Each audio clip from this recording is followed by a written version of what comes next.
kembali belajar firman Tuhan sebagai materi pengajaran kita di Kebaktian Minggu KKR di tanggal 2 Februari ini. Jadi kita mau sama-sama perhatikan bahwa sermon pelayan KKR kita pada hari ini, pertama itu bahan Alkitabnya diambil dari kitab Kejadian 37 ayat 12 sampai 28. Lalu ada bacaan di kelas remaja, itu 1 Yohanes 3 ayat 11 sampai 18. Lalu ada ayat hafalan, 1 Petrus 3 ayat 8. Dan tema sama di keempat kelas, yaitu Yusuf dan saudaranya. Lalu kami coba rangkum, ya, yang menjadi tujuan pengajaran kita di tanggal 2 Februari ini, dengan judul tema Yusuf dan saudaranya. Pertama adalah supaya anak-anak KKR kita dapat menyebutkan perbuatan saudara-saudara Yusuf terhadap Yusuf. Lalu yang kedua, supaya anak-anak dapat menceritakan pengalamannya bersama saudaranya. Lalu yang ketiga, supaya anak-anak dapat menyatakan tekad mengasihi saudara melalui nyanyian. Lalu ada lagu tema, Ku kasihi kau dengan kasih Tuhan, ku cinta keluarga Tuhan, lalu mentega dan roti. Sekarang kita mau baca firman Tuhan terlebih dahulu. Kejadian 37 ayat 12-28, begini firman Tuhan. Pada suatu kali, pergilah saudara-saudaranya mengembalakan kambing domba ayahnya dekat Sikhem. Lalu Israel berkata kepada Yusuf, "Bukankah saudara-saudaramu mengembalakan kambing domba dekat Sikhem? Marilah engkau kusuruh kepada mereka." Sahut Yusuf, "Ya Bapa." Kata Israel kepadanya, "Pergilah engkau melihat apakah baik keadaan saudara-saudaramu dan keadaan kambing domba, dan bawalah kabar tentang itu kepadaku." Lalu Yakub menyuruh dia dari lembah Hebron, dan Yusuf pun sampailah di Sikhem. Ketika Yusuf berjalan ke sana kemari di padang, bertemulah ia dengan seorang laki-laki yang bertanya kepadanya, "Apakah yang kau cari?" Sahutnya, "Aku mencari saudara-saudaraku. Tolonglah katakan kepadaku di mana mereka mengembalakan kambing domba." Lalu kata orang itu, "Mereka telah berangkat dari sini sebab telah kudengar mereka berkata, 'Marilah kita pergi ke Dotan.'" Maka Yusuf menyusul saudara-saudaranya itu dan didapatinya lah mereka di Dotan. Dari jauh ia telah kelihatan kepada mereka, tetapi sebelum ia dekat pada mereka, mereka telah bermufakat mencari daya upaya untuk membunuhnya. Kata mereka seorang kepada yang lain, "Lihat, tukang mimpi kita itu datang. Sekarang marilah kita bunuh dia dan kita lemparkan ke dalam salah satu sumur ini. Lalu kita katakan seekor binatang buas telah menerkamnya. Dan kita akan lihat nanti bagaimana jadinya mimpinya itu." Ketika Ruben mendengar hal itu, ia ingin melepaskan Yusuf dari tangan mereka, sebab itu katanya, "Janganlah kita bunuh dia." Lalu kata Ruben kepada mereka, "Janganlah tumpahkan darah, lemparkanlah dia ke dalam sumur yang ada di padang gurun ini. Tetapi janganlah apa-apakan dia." Maksudnya hendak melepaskan Yusuf dari tangan mereka dan membawanya kembali kepada ayahnya. Baru saja Yusuf sampai kepada saudara-saudaranya, mereka menanggalkan jubah Yusuf, jubah maha indah yang dipakainya itu, dan mereka membawa dia dan melemparkan dia ke dalam sumur. Sumur itu kosong, tidak berair. Kemudian duduklah mereka untuk makan. Ketika mereka mengangkat muka, kelihatanlah kepada mereka suatu kafilah orang Ismail datang dari Gilead dengan untanya yang membawa damar, balsam, dan damar ladan dalam perjalanannya mengangkut barang-barang itu ke Mesir. Lalu kata Yehuda kepada saudara-saudaranya itu, "Apakah untungnya kalau kita membunuh adik kita itu dan menyembunyikan darahnya? Marilah kita jual dia kepada orang Ismail ini. Tetapi janganlah kita apa-apakan dia, karena ia saudara kita, darah daging kita." Dan saudara-saudaranya mendengarkan perkataannya itu. Ketika ada saudagar-saudagar Midian lewat, Yusuf diangkat ke atas dari dalam sumur itu, kemudian dijual kepada orang Ismail itu dengan harga 20 sikal perak. Lalu Yusuf dibawa mereka ke Mesir. Sekarang bacaan untuk anak remaja 1 Yohanes 3 ayat 11 sampai 18. Sebab inilah berita yang telah kamu dengar dari mulanya, yaitu bahwa kita harus saling mengasihi. Bukan seperti Kain yang berasal dari si jahat dan yang membunuh adiknya. Dan apakah sebabnya ia membunuhnya? Sebab segala perbuatannya jahat dan perbuatan adiknya benar. Janganlah kamu heran, saudara-saudara, apabila dunia membenci kamu. Kita tahu bahwa kita sudah berpindah dari dalam maut ke dalam hidup, yaitu karena kita mengasihi saudara kita. Barang siapa tidak mengasihi, ia tetap di dalam maut. Setiap orang yang membenci saudaranya adalah seorang pembunuh manusia. Dan kamu tahu bahwa tidak ada seorang pembunuh yang tetap memiliki hidup yang kekal di dalam dirinya. Demikianlah kita ketahui kasih Kristus, yaitu bahwa Ia telah menyerahkan nyawanya untuk kita. Jadi kita pun wajib menyerahkan nyawa kita untuk saudara-saudara kita. Barang siapa mempunyai harta duniawi dan melihat saudaranya menderita kekurangan, tetapi menutup pintu hatinya terhadap saudaranya itu, bagaimanakah kasih Allah dapat tetap di dalam dirinya? Anak-anakku, marilah kita mengasihi bukan dengan perkataan atau dengan lidah, tetapi dengan perbuatan dan dalam kebenaran. Ya, itu dua bagian yang menjadi bahan Alkitab dan juga tambahan bahan Alkitab untuk anak remaja. Kami akan jelaskan singkat saja tentang materi kita dari Kitab Kejadian 37 ayat 12 sampai 28. Pertama adalah kita sama-sama memahami ya para pelayan KKR bahwa bahan Alkitab kita ini bercerita tentang bagaimana Yusuf dibenci oleh saudara-saudaranya karena Yakub, yang mana Yakub adalah ayah mereka, lebih mengasihi Yusuf. Jadi nanti silahkan dibaca di ayat ataupun pasal di sebelumnya, ya, bagaimana kronologi cerita Yusuf dengan saudara-saudaranya dan bagaimana perlakuan ayahnya Yakub kepada mereka semua. Dan tidak hanya sebatas itu yang membuat saudara-saudaranya makin murka, makin membenci, bahkan iri kepada Yusuf karena Yusuf pernah bermimpi dan mengatakan bahwa mimpinya itu adalah mengandung nubuatan, dan akhirnya disitu dijelaskan bahwa saudara-saudaranya itu suatu saat akan semua menyembah dia. Dan hal ini membuat saudara-saudaranya semakin merasa iri dan membenci dia. Nah, rasa benci ini membuat saudara-saudara Yusuf pada saat itu berencana untuk melakukan kejahatan yang tadi teks mengatakan awalnya mereka berencana untuk membunuh Yusuf, saudaranya sendiri. Setelah itu kita lihat, ya, kalaupun ya Yusuf sendiri pun sudah tahu dari awal saudara-saudaranya itu agak marah, agak iri, membenci dia karena dia menceritakan mimpinya. Tapi lihat ketika Yusuf ya diminta oleh ayahnya untuk melihat saudara-saudaranya pada saat itu, kita lihat bagaimana Yusuf sama sekali tidak merasa keberatan. Dia tetap berangkat ke Sikem pada saat itu dan menemui saudara-saudaranya. Dan kita lihat pada saat itu di ayat 18 sampai 20 bagaimana saudara-saudaranya itu bersepakat ya untuk merancang kejahatan bagi saudaranya Yusuf. Namun kita lihat bagaimana Tuhan luar biasa, di tengah-tengah ada penderitaan sekalipun, ancaman sekalipun, tetap pemeliharaan Tuhan itu ada dan nyata. Kita lihat itu melalui kedua orang saudara Yusuf ya, ada Ruben dan Yehuda pada saat itu yang membuat sebuah alasan bagaimana supaya Yusuf tidak dibunuh, bagaimana Yusuf tidak mati, sehingga mereka membuat beberapa alasan dan menawarkan alasan itu kepada saudara-saudara yang lainnya, sehingga akhirnya benar kan gitu ya. Kalau kita lihat bagaimana Ruben melarang mereka membunuh Yusuf karena Yusuf adalah saudara mereka sendiri, maka mereka menyerang Yusuf, mengambil jubahnya dan melemparkan dia ke dalam sumur yang kosong. Itu bisa kita lihat tadi di ayat 21 sampai 24. Demikian juga Yehuda, kita lihat dia mengusulkan kepada saudara-saudaranya untuk lebih baik menjual Yusuf, tidak membunuhnya. Itu di ayat 26 sampai 27. Nah, kita lihat di sini bagaimana di tengah kebencian saudaranya, saudara Yusuf dalam hal ini, rupanya masih ada saudaranya yang lain yang mengasihinya, yaitu Ruben dan Yehuda. Mereka tetap berusaha agar mereka tidak sampai membunuh saudaranya Yusuf. Apa yang bisa kita dapatkan?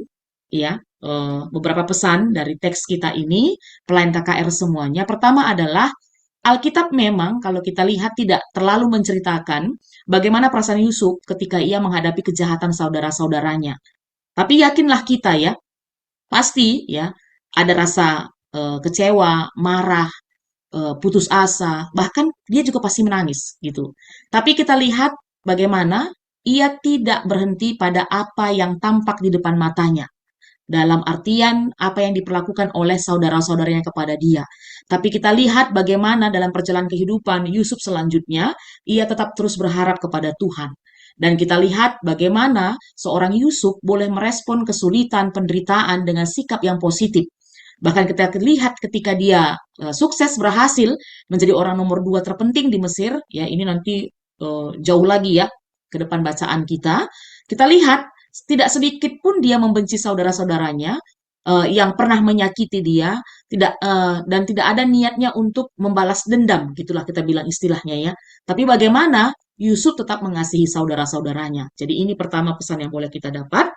Lalu yang kedua, dalam kehidupan kita ini, pelayan KKR, bisa jadi di antara kita juga punya pengalaman yang sama seperti Yusuf, ya, dan saudara-saudaranya dalam konteks relasi kita di tengah-tengah keluarga, ya. Bisa jadi kita ini semua punya pengalaman merasa bahwa orang tua kita itu beda kasih sayangnya antara kita dengan saudara kita yang lain, gitu dia ya. Bisa jadi di antara plan KKR ada yang pernah mengalami begitu, yang mana saudara kita tersebut pun sering tidak seide, sering tidak sepaham dengan kita. Tapi hari ini kita diingatkan bahwa kita tidak punya alasan untuk membenci saudara kita, tapi kita harus tetap mengasihi, bahkan peduli kepada mereka. Itu hebatnya pengajaran Kristus ya. Ketika ditampar pipi kiri, kasih pipi kanan, kan gitu ya. Ketika kita punya musuh, justru musuh kita disuruh untuk didoakan, dan dikasihi. Ini apalagi saudara kita, saudara sedarah lagi kan gitu ya. Jadi harus tetap saling mengasihi satu sama lain. Nah, selain itu juga plan KKR, apa yang bisa kita dapatkan pesan dari teks kita ini bahwa sebagai pelayan KKR kita harus bisa tampil menjadi saudara yang peduli dan mengasihi anak-anak KKR kita. Jadi dengan kata lain, adik-adik kita di KKR itu juga adalah saudara-saudara kita, saudara seiman kita. Maka harapan bagaimana setiap pelayan KKR ya boleh juga tampil menjadi saudara bagi setiap KKR kita. Yang bahkan mungkin anak KKR kita yang tumbuh di keluarga yang tidak memiliki atau tidak mempunyai hubungan yang baik dengan saudaranya, tapi bagaimana kehadiran kita mampu ya untuk boleh menutupi hal tersebut sehingga dia boleh belajar juga bagaimana mengasihi saudara di sekitarnya. Nah, sekarang kita masuk dalam kegiatan pengajaran. Apa yang boleh kita lakukan nanti di hari Minggu ini dengan penjelasan yang sudah kita pelajari tadi bersama. Pertama adalah ya, silahkan para pelayan KKR, guru-guru bertanya, siapakah yang di antara kita ini memiliki saudara? Dalam artian saudara kandung ya, kakak, abang, atau adik, kan gitu dia. Kalau di kelas balita sama anak kecil pasti ini lebih heboh ya. Saya kan gitu ya. Lalu setelah itu nanti kalau dia jawab, saya punya kakak, saya punya abang, saya punya adik. Nah, lalu kita boleh bertanya melanjutkan, apakah ada yang pernah berselisih atau bertengkar dengan saudaranya? Ada yang pernah marah nggak dengan saudaranya? Kan gitu dia. Lalu berikan kesempatan kepada beberapa anak untuk menceritakan pengalamannya. Dan kami rasa ini boleh kita lakukan di semua kelas. Jadi untuk teks ini kami nggak bagi per kelas ya. Biasanya penjelasan kami kan bagi per kelas ya. Tapi ini karena temanya sama, teksnya juga semua sama, sehingga kami generalkan aja semuanya, tapi nanti boleh dikomunikasikan dengan bahasa masing-masing setiap kelas kan gitu ya. Setelah itu, ya, para plan KKR, ini juga ada penjelasan, kami kutip ini dari buku pedoman kita yang ada di tangan kita masing-masing. Kita membaca bahan Alkitab, kan gitu ya. Setelah pengantar tadi, ada yang curhat bagaimana dia dengan saudaranya, setelah itu kita mau baca firman Tuhan. Untuk kelas balita dan anak kecil, guru bisa menceritakan bahan Alkitab, Kejadian 37 ayat 12 sampai 28 dengan memutarkan video. Ya, tidak membaca teks pun tidak masalah, putarkan video ini. Ini animasi kisah tentang Yusuf dan saudara-saudaranya. Kalau di kelas anak tanggung dan remaja juga mau pakai, silahkan. Tapi kami sarankan untuk anak tanggung dan remaja terlebih dahulu baca juga lah Alkitab. Karena itu kan Alkitab lebih detail kita bisa mempelajari tentang firman Tuhan ya. Setelah itu mau memutarkan video silahkan ya, tidak ada batasan. Setelah itu, ya, setelah firman Tuhan disampaikan, baik lewat video, baik dengan baca Alkitab, silahkan guru-guru menjelaskan ya tentang teks kita dengan bahasa masing-masing kelas yang dari kami jelaskan tadi di atas, kan gitu, bahwa saudara-saudara Yusuf membenci Yusuf dan melakukan kejahatan kepada Yusuf, dan ini disebabkan karena mereka merasa kasih Yakub ayahnya berbeda dengan Yusuf, kan gitu ya. Lalu tambah dari itu kami rasa anak-anak kita perlu diedukasi ya. Jadi perlu ditambahi, perlu diselipkan tentang Yusuf dan keluarganya kan gitu ya. Yusuf dengan saudara-saudaranya. Maka dari itu kan di sini hanya beberapa kali saudara-saudara Yusuf. Siapa saudara-saudara Yusuf itu kan perlu kita tambahi ya. Perlu kita jelaskan ya para pelayan KKR. Jadi kami rasa perlu kami tambahi katakan bahwa Yusuf itu punya 12 saudara. Ya, memang mereka itu ya ayahnya Yakub itu menikah dengan 4 perempuan kan gitu ya. Nanti boleh kami ceritakan. Maka dari istri yang pertama Lea itu ada namanya Ruben, Simeon, Lewi, Yehuda, Isakar, dan Zebulon. Lalu ibunya Bilha dan Naftali. Gad dan Asyer itu dari ibunya Zilpa. Yusuf dan Benyamin itulah ibunya dari ibunya Rahel. Jadi mau kami tambahi juga tentang bagaimana bisa ada ibunya Lea, ibunya Bilha, Zilpa, dan Rahel di kelas anak tahunan remaja, boleh silahkan ditambahi ya. Kami persilahkan, tapi lihat waktu, jangan juga akhirnya membosankan bagi anak-anak kita. Tapi kami rasa ini penting untuk mengedukasi, memahami tentang firman Tuhan yang kita tanamkan ke anak-anak KKR. Nah, kita lihat ya setelah itu, setelah kita tambahi ini tentang saudara-saudara Yusuf, kita jelaskan bahwa kalaupun memang dari saudaranya ini punya niat jahat kepada Yusuf, tapi masih ada saudaranya yang mengasihi dia dan mau menolong dia, yaitu namanya Ruben dan Yehuda. Tadi dijelaskan ya, bagaimana Ruben mengatakan bahwa jangan dibunuh, mending kita masukkan ke dalam sumur itu. Lalu Yehuda pun begitu, jangan dibunuh, mending kita jual. Memang kesannya tetap jahat kan gitu ya, tetap jahat, tapi Ruben dan Yehuda merasa ini lebih baik ketimbang saudaranya itu dibunuh, gitu dia. Dari yang terburuk, ya dia ambillah yang bagaimana supaya tidak terlalu buruk kan begitu ya si Ruben dan Yehuda ini. Nah setelah itu jelaskan kepada anak-anak KKR kita bahwa perbuatan saudara-saudara Yusuf tersebut sangatlah buruk ya, sangat buruk. Itu jahat dan Tuhan tidak suka sama sekali. Jadi jangan sampai dicontoh. Nah, dalam hal ini di kelas anak tanggung pun silahkan boleh meminjam ya, memakai bacaan remaja tadi 1 Yohanes 3 ayat 11 sampai 18 karena ini nyambung dan sangat bagus gitu ya. Jadi seharusnya sebagai saudara kita harus saling mengasihi, kita harus saling berbuat baik satu sama lain seperti yang dijelaskan dalam bacaan remaja 1 Yohanes 3 ayat 11 sampai 18 bahwa sejak semula kita memang Tuhan ciptakan untuk saling mengasihi ya. Dan membenci saudara adalah sebuah kejahatan ya, suatu kejahatan besar dan dianggap sama seperti pembunuh. Ini bisa nanti digaris bawahi ya, pelayan KKR semuanya ya, bahwa ternyata kalau kita membenci saudara kita, Tuhan memberi status kita sama seperti pembunuh. Ya, siapa yang mau dikatakan sebagai pembunuh? Nggak ada kan? Maka karena itu janganlah membenci saudara kita, apalagi sampai berniat jahat, ya, melakukan yang jahat kepada saudara kita. Sebab kenapa? Kalau kita lihat di teks kita nanti ya, 1 Yohanes 3, 11 sampai 18 boleh lebih dikembangkan. Kenapa? Karena Tuhan Yesus itu sudah terlebih dahulu mengasihi kita, maka dia berharap kita juga saling mengasihi. Terlebih kita saudara, seiman, saudara, kandung, kan gitu ya, saudara keluarga besar. Jadi dalam artian ini sebenarnya nggak hanya saudara ini ya, nggak hanya saudara sedarah, tapi bisa lebih dikembangkan saudara seiman, berarti teman-teman di gereja, lalu saudara di sekolah juga, saudara sebangsa ya, berarti kita orang-orang Indonesia semua kita saudara. Jadi tidak hanya kepada saudara sedarah, tapi kepada semua orang di sekitar kita, kita harus saling mengasihi kan gitu dia. Dan lihat kenapa kita akan dilabel sebagai pembunuh ketika membenci saudara kita. Firman Tuhan mengatakan itu sama seperti yang dilakukan Kain kepada adiknya kan gitu. Nah setelah itu plan KKR, semua pengajaran kita ini boleh ditutup dengan mengajak anak-anak membuat tekad ya untuk saling mengasihi saudaranya dengan bernyanyi hari ini kurasa bahagia. Jadi begini yang boleh kami sampaikan singkat saja. Tuhan memberkati, Tuhan memampukan setiap pelayan KKR dalam menyampaikan firman-Nya ini kepada anak-anak kita. Bujur.